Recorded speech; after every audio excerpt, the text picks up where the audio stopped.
यहाँ पे इस तरह के हाउसेस आपको देखने को मिल जाएंगे जो कि लकड़ी और पत्थर से बने हुए हैं। काफ़ी ऑफ रोडिंग रास्ता है लेकिन काफ़ी मज़ेदार रास्ता है। बहुत ब्यूटीफुल सीनिक से नज़ारे उस रास्ते में आते हैं। इधर हमने एग बॉईल कर दिए हैं, उधर हमारी चाय जो है रेडी हो गई। तो वहाँ पीछे दिख रहा है कामरू फोर्ट। ये जो कामरू फोर्ट है ना 15th सेंचुरी में बनाया गया।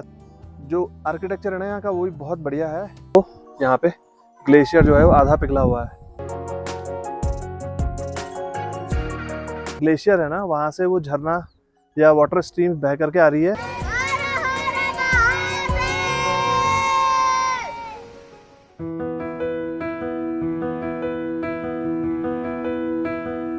गुड मॉर्निंग दोस्तों, स्वागत है आपका रोलिंग पहाड़ीज में। अभी हम हैं इस प्यारे से विलेज कूपा में जो कि सांगला वैली से अराउंड 3 किलोमीटर पहले है। और हमारी चितकुल जर्नी का जो आज ये है 5th डे है। फर्स्ट के 2 दिन हम लोगों ने नारकंडा में स्पेंड किए थे। कल हम लोग गए थे चितकुल देखने के लिए। यहाँ से सांगला से करीब चितकुल की दूरी अराउंड 40 किलोमीटर है। काफ़ी ऑफ रोडिंग रास्ता है लेकिन काफ़ी मज़ेदार रास्ता है। बहुत ब्यूटीफुल सीनिक से नज़ारे उस रास्ते में आते हैं। अगर आपने हमारे प्रीवियस एपिसोड्स नहीं देखे हैं तो प्लेलिस्ट में जाकर के देख सकते हैं या फिर ऊपर आई बटन में मैं उसका लिंक मेंशन कर दूंगा। तो अभी समय हुआ है अराउंड 11:15। तो आज का जो हमारा प्लान है वो है हम लोग लोकल सांगला को एक्सप्लोर करेंगे और यहाँ पे एक कमरू फोर्ट है उसको देखने के लिए जाएंगे। और अभी मेरे पीछे की आप सराउंडिंग्स देख रहे होंगे, ये है कूपा विलेज। और यहाँ पे इस तरह के हाउसेस आपको देखने को मिल जाएंगे जो कि लकड़ी और पत्थर से बने हुए हैं।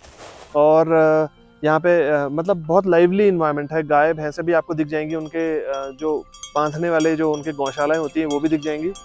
और मेरे राइट साइड में जो है वो एप्पल ऑर्चर्ड्स हैं। तो बहुत ब्यूटीफुल विलेज है ये, भीड़ भाड़ से दूर, एकदम शांत। और इस विलेज के चारों तरफ जो पहाड़ हैं वो सारे स्नो केप्ड माउंटेन्स यहाँ से विजिबल है क्लियरली। तो जून का महीना है, अभी मिड जून हो चुका है और देखिए मिड जून में भी इन पहाड़ों की चोटियों पे सब जगह बर्फ़ दिखाई दे रही है। तो विंटर्स में तो यहाँ का नज़ारा जो है वो बहुत देखने लायक होता होगा। तो सुबह 8:30 बजे हम लोग उठे, उसके बाद नाश्ता वगैरह किया। दिन का आज हमारा प्रोग्राम वही कामरू फोर्ट देखने का है और साथ में हम लोगों ने लंच प्रिपेयर करके रख लिया है घर से ही।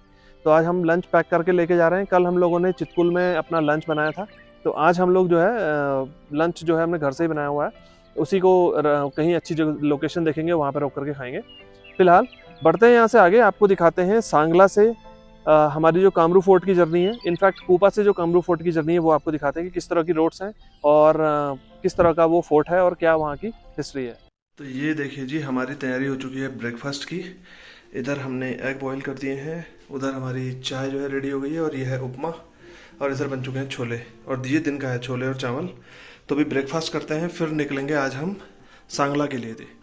तो दोस्तों, अगर आप भी अपनी चितकुल की जर्नी प्लान कर रहे हैं तो सांगला से अप्रॉक्सीमेटली 7 किलोमीटर पहले एक जगह पड़ती है जिसका नाम है कूपा।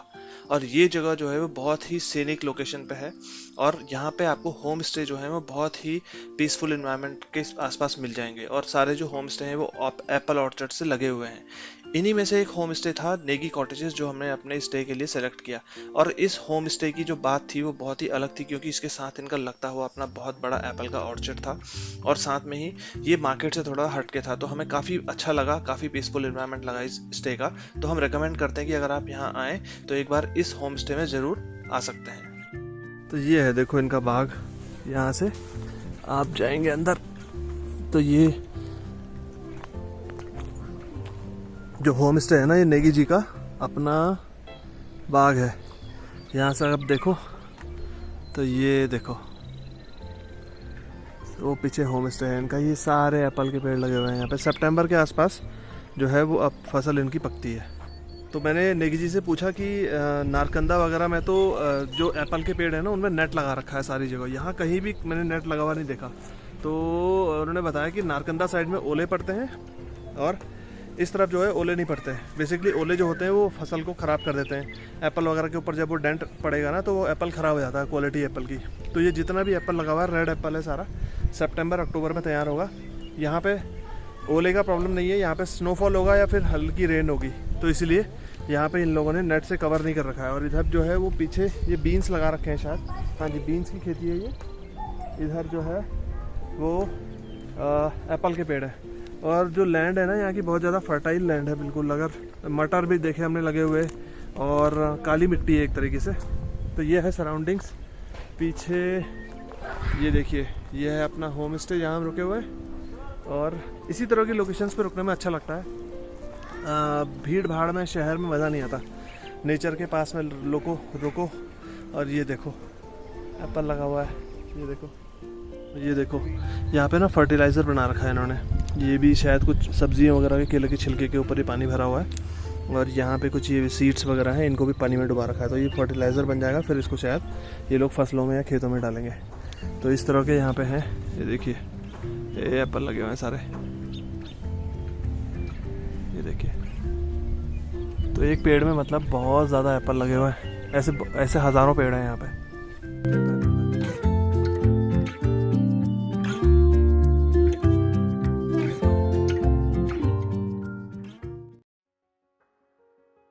तो दोस्तों, अपनी चितकुल जर्नी के 4th डे आज हमारा ट्रैवल जो था वो बहुत कम था, तो इसीलिए हम लोगों ने अपना दिन जो है वो आराम से स्टार्ट किया। सुबह के 11 बजे हम लोगों ने अपनी जर्नी स्टार्ट करी सांगला से कामरू फोर्ट के लिए, जिसकी डिस्टेंस थी सिर्फ 7 किलोमीटर।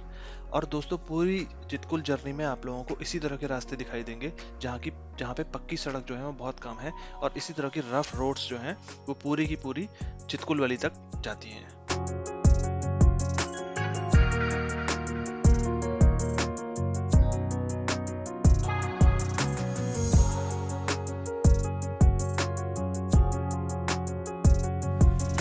तो दोस्तों, सांगला की मार्केट से आप करीब 2 किलोमीटर की चढ़ाई चढ़ेंगे ना, तो इस तरह की चढ़ाई है, स्टीप है एकदम बिल्कुल। तो वहाँ पीछे दिख रहा है कामरू फोर्ट, ये है पीछे देखिए कामरू फोर्ट। तो गाड़ी जो है वो पूरी कामरू फोर्ट तक नहीं जाती है, आपको यहीं कहीं पार्क करना पड़ेगा। ऐसे ही यहाँ पे पार्किंग में लगानी पड़ेगी, और रोड जो है वो बहुत कंजस्टेड है, तो थोड़ा सा यहाँ पे फर्स्ट गियर या सेकंड गियर में ही गाड़ी चढ़ती है। तो ये देखिए यहाँ हमने लगा दिया पार्किंग में, नीचे चारों तरफ पत्थर लगा दिए हैं क्योंकि एकदम ढलान है बहुत ज़्यादा, और यहाँ से अब हम जा रहे हैं ऊपर। तो ऐसा कोई इशू नहीं है, बड़े बड़े ट्रैवलर्स भी आए हुए हैं यहाँ पे। इट्स जस्ट कि थोड़ा सा आपको केयरफुल रहना पड़ेगा जब आप गाड़ी ऊपर चढ़ा रहे हैं। तो जी इस तरह की चढ़ाई है कामरू फोर्ट जाने के लिए। तो अगर आपके साथ एल्डरली लोग हैं या फिर जिनको ब्रीदिंग इश्यूज़ हैं, ऐसे लोग हैं, तो उन लोगों को लाना यहाँ पे थोड़ा अवॉइड कीजिए। तो ये देखिए हम लोग आ चुके हैं कामरू फोर्ट के एंट्री गेट पे, और जब आप यहाँ से अंदर एंटर करेंगे ना, तो यहाँ से 2 रास्ते आपको दिखाई देंगे। एक जो लेफ्ट में जो रास्ता जाता है वो बद्री विशाल जी के मंदिर की तरफ जाता है, और जो राइट में जो रास्ता जा रहा है वो कामरू फोर्ट की तरफ जाता है। तो हम दोनों कवर करेंगे, पहले चलते हैं कामरू फोर्ट। तो ये देखिए ये है कामरू फोर्ट का एंट्री गेट, एंड आप यहाँ से जब अंदर एंटर करेंगे ना, कुछ रिचुअल्स होते हैं वो फॉलो करने पड़ेंगे। तो इस तरह की एक डोरी आपको मिलेगी और एक कैप मिलेगी, बिना उसके आप अंदर जाना मना है। और कुछ यहाँ पे नोटिस लिखा हुआ है, वो आप पढ़ सकते हैं। तो ये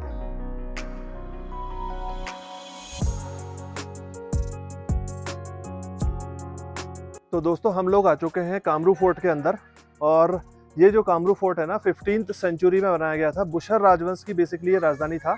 और ये जो कामरू फोर्ट आप मेरे पीछे देख रहे हैं, ये 7 स्टोरी बिल्डिंग है। इसकी जो नीचे की 2 स्टोरीज हैं वो पत्थर से बनी हुई हैं, और ऊपर की जो बाकी की 5 स्टोरीज हैं वो लकड़ी से बनी हुई हैं। और बेसिकली कामरू फोर्ट जो है वो कामाख्या देवी का जो मंदिर है, इसके अंदर जो है कामाख्या देवी का भी मंदिर है। और कहते हैं कि जो मूर्ति थी यहाँ पे, जो कामाख्या देवी की जो मूर्ति है, उसको यहाँ पे असम से लाया गया था। तो ये है कामाख्या देवी का मंदिर।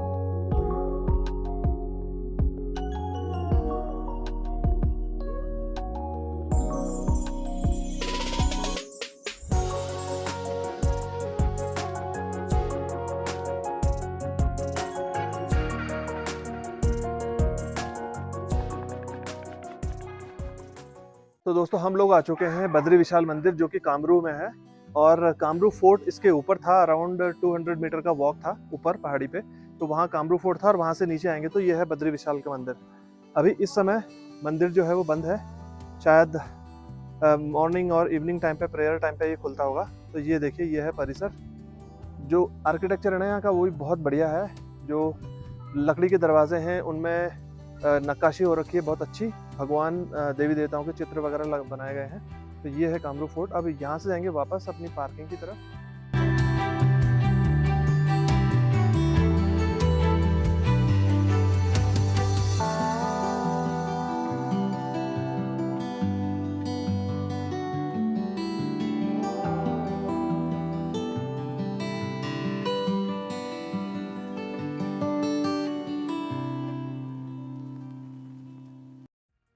तो दोस्तों बद्री विशाल जी के दर्शन करने के बाद में अब हम लोग बढ़ रहे हैं नीचे पार्किंग की तरफ, जहां हमने अपनी गाड़ियां पार्किंग में लगाई थी। और अगर आप यहां आ रहे हैं तो दोनों ही तरीके हैं। पहले आप बद्री विशाल जी के मंदिर आ सकते हैं और फिर यहाँ से ऊपर कामरू फोर्ट जा सकते हैं, या फिर आप ऊपर कामरू फोर्ट पहले जा सकते हैं और वहाँ से उतरते हुए नीचे बद्री विशाल जी के मंदिर होते हुए दर्शन करते हुए वापस आ सकते हैं। तो देखिए ये है पॉइंट, यहाँ से हम लोग आए थे, यहाँ तक आप अपनी गाड़ी ला सकते हैं। उसके बाद यहाँ से हम लोग चले गए थे इधर की तरफ, ये रास्ता जाता है कामरू फोर्ट की तरफ और ये वाला रास्ता जाता है बद्री विशाल मंदिर की तरफ। तो दोनों ही चीज़ें, आप दोनों ही ऑप्शन है आपके पास में, या तो आप गाड़ी यहाँ पार्क करके बद्री विशाल मंदिर दर्शन करके ऊपर कामरू फोर्ट देख सकते हैं, या फिर यहाँ से कामरू फोर्ट जा सकते हैं। तो दोस्तों अभी बद्रीनाथ जी के दर्शन करने के बाद हम लोग नीचे आए, यहाँ पे जो पार्किंग पॉइंट है यहाँ पर हमारे साथ में निर्भय सिंह नेगी जी हैं जो यहीं के लोकल हैं और वो बताएंगे इस प्लेस के बारे में। हम बेसिकली पानी पीने के लिए देख रहे थे तो उन्होंने बताया इस बारे में, तो आपको भी थोड़ा सा इन्फॉर्मेशन देते हैं। यहाँ पे हम जहाँ पे बैठे हैं ये है बैदन माटिंग नाम के एक जो चश्मा है, जो बद्रीनाथ जी का स्नान इसी पानी से जो स्नान होता है हमेशा शाम सवेरे। हम इसलिए यहाँ पे ये है, ये हमारे बिल्कुल शुद्ध चश्मा का पानी है, ठंडा बिल्कुल सेम मतलब फ्रिज की तरह है। और ये जो हमारे बना हुआ है जो हमारे नोकल, यहाँ इसमें हम लोग कपड़े जो हमारे लेडीज या कोई भी है, यहाँ हमारे कपड़े धोने का ये स्थान है, कपड़े धोने। हाँ बिल्कुल, ये कपड़े इसके अंदर कपड़े लगा के साबुन लगा के सरफ लगा के भिगो के फिर उसको निकाल के उसको यहाँ पे वो मतलब सफाई किया जाता है। ये साथ में इस साइड को आपको अभी पेड़ों के द्वारा नहीं वो है, किन्नर कैलाश का ये बैक साइड है। आपको किन्नर कैलाश का जो फ्रंट है कल्पा से आपको पूरा वो दिखेगा। हाँ जी, तो बहुत अच्छी जानकारी दी इन्होंने अभी हमें यहाँ से। और थोड़ा सा पानी पी करके टेस्ट करके देखते हैं कि किस तरह का पानी है। ऊपर पहाड़ों से आ रहा है और बहुत शुद्ध पानी है, बहुत ही शुद्ध और बहुत ही शुद्ध, बहुत ही मीठा। ये अंदर आपका 3 बोड़ियां है जो कुआं, इसको हम एक विष्णु कुंड के नाम से जानते हैं, एक ब्रह्म कुंड के नाम से जानते हैं, एक शिव कुंड के नाम से जाना जाता है इसको।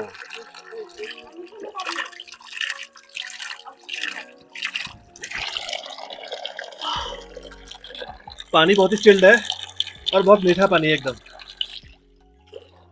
तो दोस्तों कामरू फोर्ट और बद्री विशाल जी का मंदिर देखने के बाद हम लोग उतर गए थे नीचे, और उसके बाद हम लोगों का प्लान था कहीं रिवर साइड में जा करके और लंच वगैरह जो हमने सुबह बनाया था वही लंच आज करने का।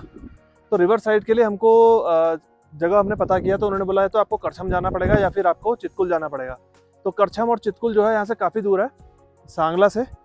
हम थोड़ा सा आगे बढ़े थे। कल शाम आप लोगों ने देखा होगा गंगारंग नाम की जगह थी जहाँ पे ऊपर से बहुत तेज वाटरफॉल आ रहा था, शिव जी का मंदिर भी था वहाँ पे। तो वही पॉइंट पे हम आए हैं और उस पॉइंट पे आकर के हमको एक बहुत अच्छी लोकेशन मिल गई जहाँ पे हम लोग अपना लंच वगैरह कर रहे हैं। तो ये देखो, ये जो वैली है सामने, पूरा वैली का व्यू है और उसके ऊपर वहाँ पे पहाड़ों पे आपको बर्फ़ दिखाई दे रही होगी। अभी जून का महीना है तो ऑलमोस्ट 80% बर्फ़ जो है वो पिघल गई है, लेकिन अभी भी हमको स्नो पीक्स यहाँ पे दिखाई दे रही हैं। और जो ऊपर ग्लेशियर है ना, वहाँ से वो झरना या वाटर स्ट्रीम बह करके आ रही है और आधी जो है फ्रोज़न है। और नीचे जो आपको रिवर दिख रही है वो है सतलज रिवर, जो कि ऊपर से आ रही है चितकुल से। तो बहुत ही अमेजिंग नज़ारा है यहाँ पे।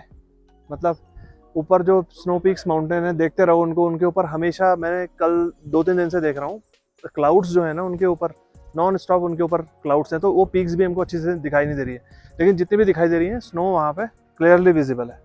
और ये देखिए नीचे पूरा यहाँ से लेके वहाँ तक ऑसम व्यू है। और ऐसे व्यूज़ जो हैं, अब यहाँ से सांगला से आप चितकुल तक जाएंगे ना तो आपको रास्ते में ऐसे व्यूज़ भर भर के दिखाई देंगे, एकदम अल्टीमेट। तो ये रास्ता जो आ रहा है ना यहाँ से, ये आ रहा है सांगला से और उस वाले पॉइंट पे है गंगारंग, जहाँ पे शिव जी का मंदिर है और ऊपर से बहुत तेज़ एक वाटरफॉल बहता हुआ आता है, बहुत एकदम साफ़ पानी है। और ये रास्ता जो है यहाँ से जो जा रहा है, ये जा रहा है चितकुल की तरफ। तो कल हम इसी रास्ते पे गए थे आगे, और वो देखिए सामने स्नो पीक्स, पूरे बर्फ़ अभी भी है, वो देखो ऊपर पूरे जहाँ क्लाउड्स है ना, अभी तक पूरा विजिबल नहीं है, लेकिन फिर भी इधर देखो यहाँ पे ग्लेशियर जो है वो आधा पिघला हुआ है। तो दोस्तों कल्पा के इन खूबसूरत नज़ारों के बीच हम लोगों ने बैठ करके अपना लंच किया, जो कि सुबह हम अपने साथ प्रिपेयर करके लेके आए थे। और अपना लंच करने के बाद हम लोग निकल पड़े गंगालंग वाटरफॉल की तरफ। ये वाटरफॉल जो है वो ऊपर किन्नर कैलाश की रेंज से होते हुए आता है और नीचे जाकर के सतलज नदी में मिल जाता है। ये जगह बहुत ही अल्टीमेट है और यहाँ पर शिव जी का एक बहुत प्राचीन मंदिर भी है, जहाँ आकर के आपको दर्शन जरूर करने चाहिए और आपको यहाँ आकर के बहुत शांति मिलेगी।